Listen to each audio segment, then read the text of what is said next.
제가 퇴사한 지도 벌써 7개월이 됐어요. 되게 용감했던 것 같아요. 고작 7개월 전에 내가 퇴사하고 나서 좋은 점들도 너무 많지만 가장 힘든 점이 그건 것 같아요. 나는 정말 세상 가장 똥멍청이야. 어떻게는 되겠지?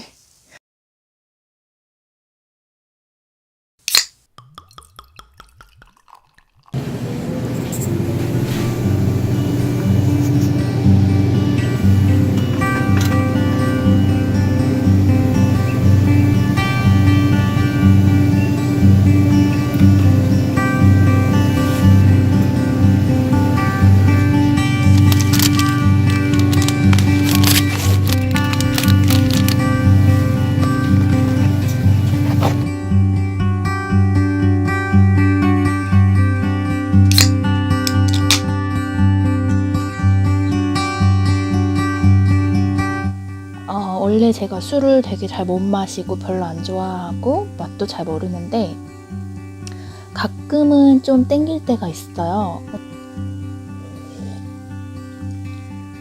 사실 지금 무슨 말 해야 될지 정리도 하나도 안 하고 그냥 무작정 켰어요, 카메라를. 제가 퇴사한 지도 벌써 지금 작년이죠, 벌써? 작년이라고 하니까 너무 벌써. 작년 5월에 했으니까 벌써 7개월이 됐어요.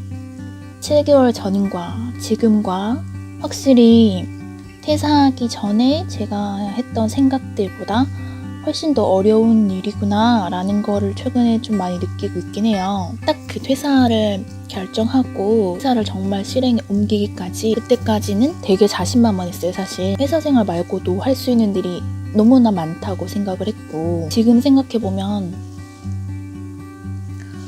되게 용감했던 것 같아요.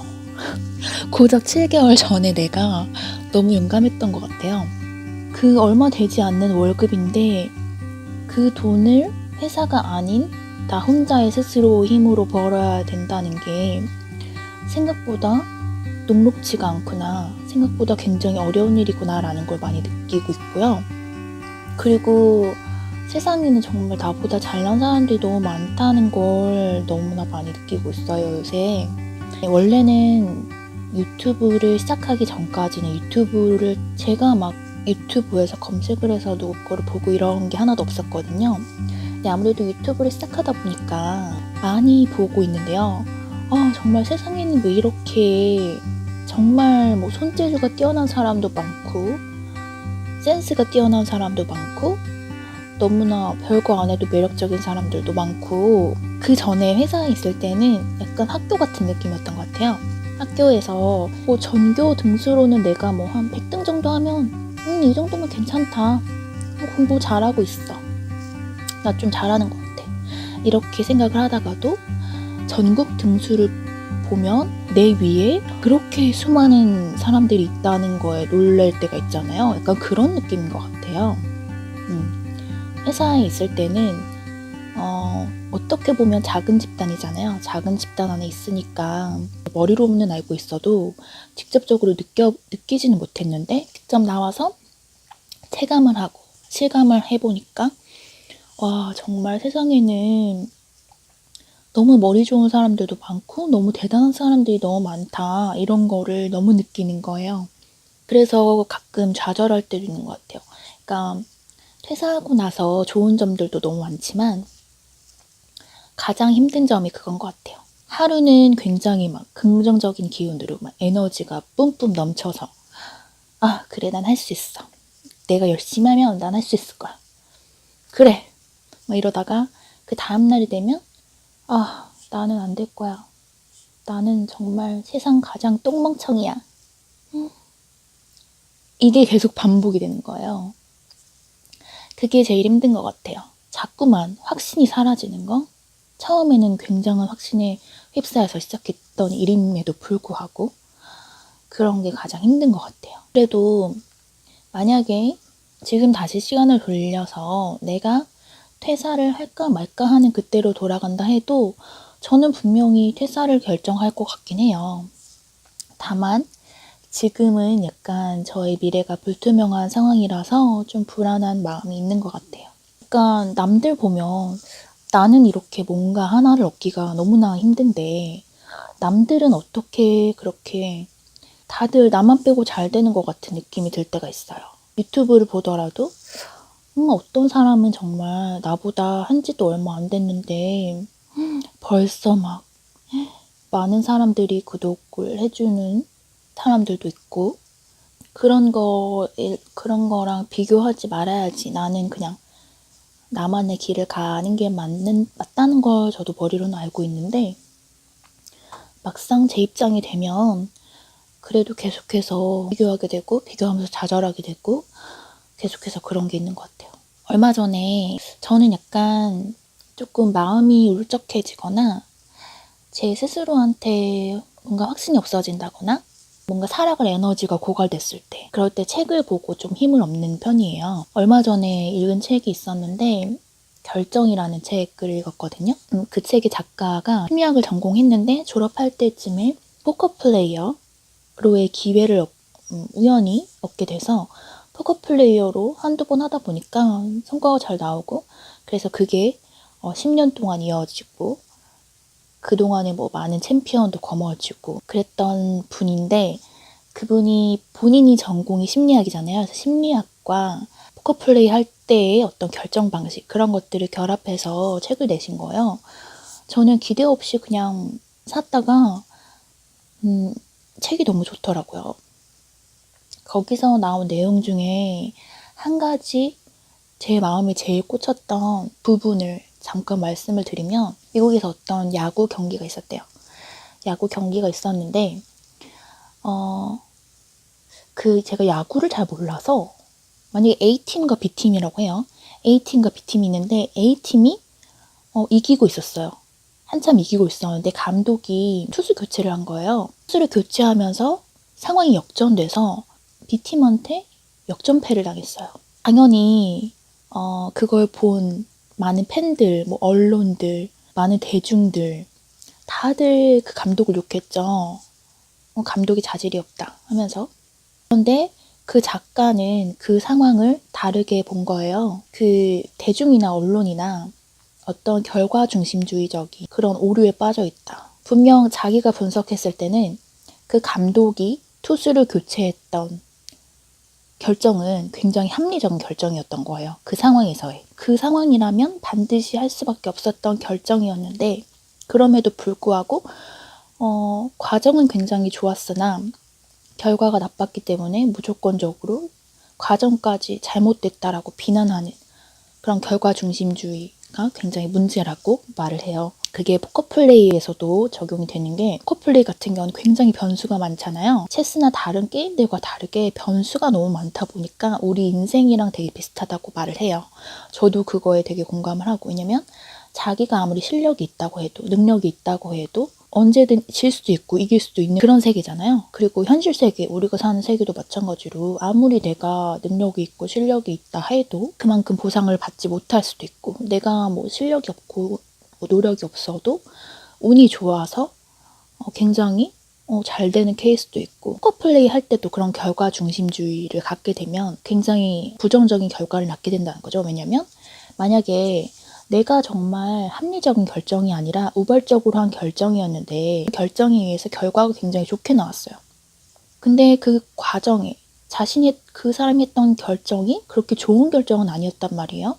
근데 그 결정이 결과가 좋았기 때문에 그 결정도 내가 옳았다라고 생각을 하고 다음번 경기 때, 그 다음번 경기 때도 그런 과정을 되풀이한다면 오히려 승률이 계속 낮아질 수밖에 없겠죠. 그리고 반대로 내가 만약에 굉장히 합리적으로 결정을 했는데 그게 운이 나빠서 결과가 좋지 않았어요. 근데 그렇게 결과가 좋지 않았기 때문에 내가 했던 결정은 잘못된 거였어 라고 판단을 해버리면 그 다음번 다다음번 경기 때에도 자신이 합리적이고 굉장히 좋은 결정을 할 수가 없다는 거예요.